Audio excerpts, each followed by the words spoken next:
think you sit here. Okay. I'm not sure why. Yes, taught me at our parties you change clothes several times during a performance. It's like a Chinese wedding. This is mine. Thank you for being here. Oh man, I worked so hard to get new data for you. Yeah, I was going to reheat the speech I gave at T3. You're kidding. No, never. Not for you. It's T3. You're not kidding. Those guys are really good. They're really good.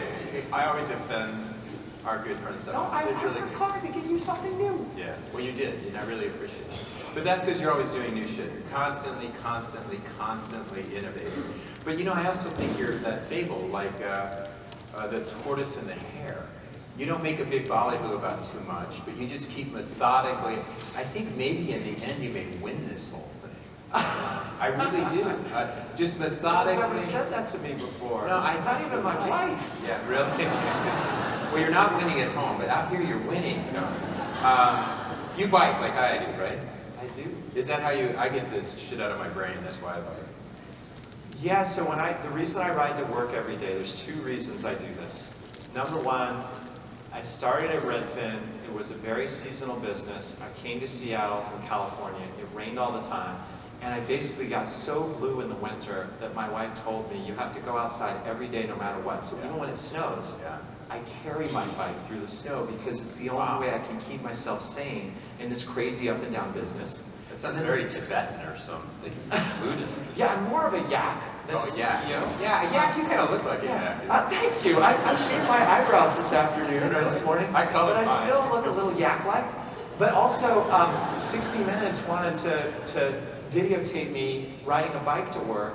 And then like a week later, I was on the bus and somebody said, well, I saw you on TV. I thought you ride the bike. Wow. Okay, I gotta live the dream. Love it. Hey, we're getting AV guys, who I love, we're getting a little echo. Are you all here, man? Or is it just up here? Oh, it's just up here. Okay, let's do a real quickie, and then we'll do some follow-up. Yeah, we got that going. What is Redfin now, and what is Redfin Direct? So, instant offers, as well as you've got this. Tell us what those two are real quickly, but then let's do some follow-ups on it. Sure, so Redfin Now is our iBuying business. We've been doing it for 3 years. We have been fairly quiet about it. Our basic thesis is that it is a crucial competitive advantage as an iBuyer to also be a brokerage. We have all these buyers who see the house of their dreams and realize, holy cow, I've got to get the cash out of my old place. And so Redfin Now buys that house, and then we use our listing brokerage to sell it. Gotcha. So that business is growing very fast. It's been fantastic. But I am more of a scaredy cat, certainly than Eric Wu or Rich Barton. Every time we jump into that water, I say, this is crazy, this is crazy. So let me ask you a question. Because you have multi-dimensions in your brain. You, on the one hand, as a business executor, are conservative about when you do things. You test, you feel, then you lunge. But let's ask you the bigger question, strategically. Is this a big deal? Like, in the future, we'd be sitting up here just taking it for granted? Is iBuying a big deal, or instant offers? Is it a big part of the market? Is it everywhere in the country? Is it luxury and mobile homes? What's the scoop? Well, I think every person who's going to sell a house through a listing agent is first going to want to see what the check would be from Redfin, Zillow, or Open Door. On the instant offer front.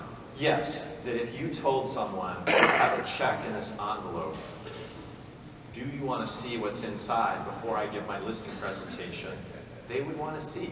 And so we're all going to And that's all going to be in the market. Consumers are going to be aware of it when you all start talking about it. I think so. But I would also say that the idea that we're going to reinvent real estate by buying every home for sale in America, to me, is absurd. Yeah. We are not going to buy 50% of the homes for sale or 20% of the homes for sale. We don't have enough money. And what's really going on is that in America, there's an inventory shortage at the same time that consumers can't get access to a lot of credit. Yeah, that all seems really bad. Like, what are we letting these... Like, how did that happen where you basically can't move up? Yeah. And lenders and government officials seem unconcerned by it. It's a real liquidity crunch. And that's what's created the iBuyer market. That and a lot of money. So you're kind of lukewarm, Ivan. Well, no, I'm pretty excited about it as an option. I just am not so excited that I think it's going to be 50% of transactions. Yeah. Okay. And let's ask now about Redfin Direct. That was very uncontroversial. Yeah, I'm glad There was no uproar in the Inman leadership. You pissed off your friend Adam Conto so bad that he withdrew from your partnership. Tell us about that, and tell people what it is. So Redfin Direct is a button on our website that lets an unrepresented buyer prepare an offer on a Redfin listing. It's kind of an insider sale, kind of a pocket listing. Well, we put the listing in the MLS. Yeah. Most of the listings Redfin has are sold through buyer's agents where we cooperate with another brokerage. But the reason we did it is because we were getting more and more offers from unrepresented buyers. And there was a moment in an executive meeting where someone said, I did the right thing. I told that person, I'm not going to accept your offer. You have to hire a buyer's agent, and I recommended a Redfin buyer's agent. And then I had a different reaction. Our general counsel had a different reaction, which is, you're a fiduciary for the seller. Someone's trying to give the seller money, and you are trying to get the other end of the deal? No. You have to take that off. Isn't that kind of what the big mega lawsuit's about? This opaqueness with who's paying for trying to what. get me to talk about a lawsuit on stage? I'm going to be deposed over this now. Yeah, well, you're going to be deposed anyway, I'm sure. And is deposed, does that word mean? Everybody's got this subpoena. Everyone's got to hand over their record. Last time when I was at Homegate, the last DOJ thing, Yeah. we had to hand over 4,000 records, and we are on the right side of the angels. So I can't imagine the amount of. And I'm not. Yeah. The DOJ they need big warehouses for these subpoenas. What scares me about the word depose is I think it means that you sit down with a lawyer, but it also means you lose your job. Isn't that what happens to dictators? Well, Isn't that what I am? I never thought of that. I think you'll be fine. All right. But let's go back. So, why did Remax pull out? Because you were sending leads to Remax, and that scared the heck out of them. Well, I think the companies have different philosophies. That's what But they we should say. explain what you did. The Remax So- deal was. We've had partner agents for at least 10 years. When Redfin agents are too busy, we send the customer to a Century 21 agent, a Windermere agent, a Remax agent, a Keller agent, and we're paid a referral fee if it ends up resulting in a sale. It's a small portion of our business, but it really keeps our own agents sane and lets us keep our covenant with our customer, that if we say we have time to serve you, we're going to do it well.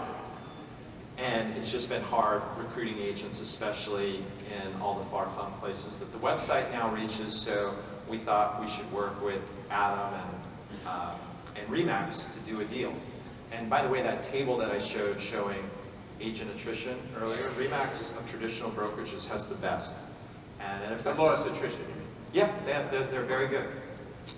So we wanted to work with them. They wanted to work with us. It would make recruiting agents easier, especially in Canada where we just launched.